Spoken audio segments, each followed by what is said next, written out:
Last వీడియోలో మా అబ్బాయి మొదటి తులాభారం బిక్కువలు వినాయకుడి గుడి దగ్గర ఇచ్చామని చెప్పి నేను వీడియో పెట్టాను కదా.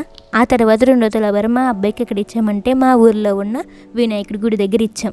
ఇక్కడ ముందు వినాయకుడి గుడి దగ్గరికి ఎంత బెల్లం అయితే తీసుకెళ్ళామో ఇక్కడ కూడా అలాగే తీసుకొచ్చాం. మా శ్రీరామరెడ్డిని కూర్చోబెట్టాక నేను మా శ్రీవారు ఇద్దరం బెల్లం పెట్టాం. ఆ తర్వాత మా అత్తయ్య గారు మా మామయ్య గారు ఇద్దరు పెట్టారు. మా అత్తయ్య గారు మా మామయ్య గారు మేము తీసుకొచ్చిన బెల్లం మొత్తం పెట్టారు. అయినా ఖాతా మాత్రం ఏం కదలలేదు. మా మామయ్య గారు మళ్ళీ షాప్కి వెళ్ళి పావు కేజీ అలా 2 కేజీలు బెల్లం తీసుకొచ్చిన 2 కేజీల బెల్లం ఖాతాలో పెట్టాను నేను. అయినా ఖాతా మాత్రం ఎలా ఉన్నదో అలాగే ఉంది, అసలు కదలలేదు. అప్పుడు ఏం చేయాలో మాకైతే అర్థం అవ్వలేదు. మళ్ళీ బెల్లం తీసుకొద్దామంటే షాప్ కాడైతే బెల్లం అయిపోయింది.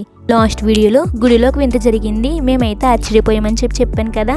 గుడిలో ఏం జరిగిందంటే మా మామయ్య గారు బెల్లం అయిపోయిందని చెప్పి కొట్టుకాడికి వెళ్ళి బెల్లం తీసుకొద్దాం అనుకుంటే ఈలోపు ఒక వ్యక్తి వచ్చి వినాయకుడికి గరిగ్గడ్డి అంటే ఇష్టం కదా, అందుకు గరిగ్గడ్డి వేయండి అని చెప్పి అన్నారు.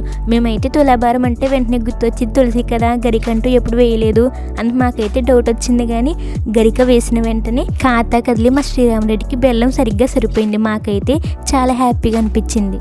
ఎందుకంటే వినాయక స్వామి వారే వచ్చి గరిక వేయమని చెప్పి మాకైతే చెప్పినట్టు అనిపించింది. ఖాతాని పట్టుకుని 3 సార్లు తిరిగిన తర్వాత మా అబ్బాయి శ్రీరామరెడ్డికి పెట్టిన బెల్లాన్ని వినాయక స్వామి వారికి సమర్పించి హారతి ఇచ్చాం.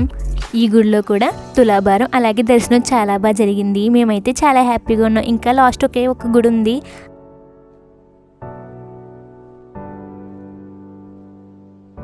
మా అబ్బాయి 3వ తులాభారం ఎక్కడ ఇచ్చామంటే మా ఊర్లో కొత్తగా కడుతున్న అయ్యప్ప స్వామి సంతోషి మాత గుడి దగ్గర ఇచ్చాం. మేము సంతోషి మాతకి ఇవ్వడం కోసమని బెల్లం అలాగే శనగపప్పు 2 తీసుకొచ్చాం. అయ్యప్ప స్వామి గుడి అయితే చాలా అందంగా కడుతున్నారు. మాకైతే చాలా బాగా నచ్చింది. బయట నుంచి చూస్తే ఎప్పుడు లోపలికి వెళ్దాం అనిపించింది. లోపలికి వచ్చి చూస్తే చాలా బాగుంది. మేము ముందు అయ్యప్ప స్వామి వారికి సంతోషి మాతకి దండం పెట్టుకున్న తర్వాత ఖాతాలో మా శ్రీరామరెడ్డిని కూర్చోబెట్టి మా శ్రీవారు, నేను, మా అత్తయ్య గారు, మా మావయ్య గారు నలుగురు ఖాతాలో శనగపప్పు బెల్లం 2 పెట్టాం. 3 సార్లు తిప్పిన తర్వాత సంతోషి మాతకి మా శ్రీరామరెడ్డికి ఇచ్చిన బెల్లం సమర్పించి దండం పెట్టుకుని హారతి తీసుకుని మా ఊర్లో ఉన్న ఆంధ్ర షిరిడి సాయిబాబా గుడి దగ్గరికి వెళ్ళి దండం పెట్టుకున్నాం. అంతే, చూసారు కదా మా అబ్బాయికి మా అత్తయ్య గారు మొక్కుకున్న 3 తులాభారాలు అయితే చాలా బాగా జరిగింది. మాకైతే చాలా బాగా నచ్చింది.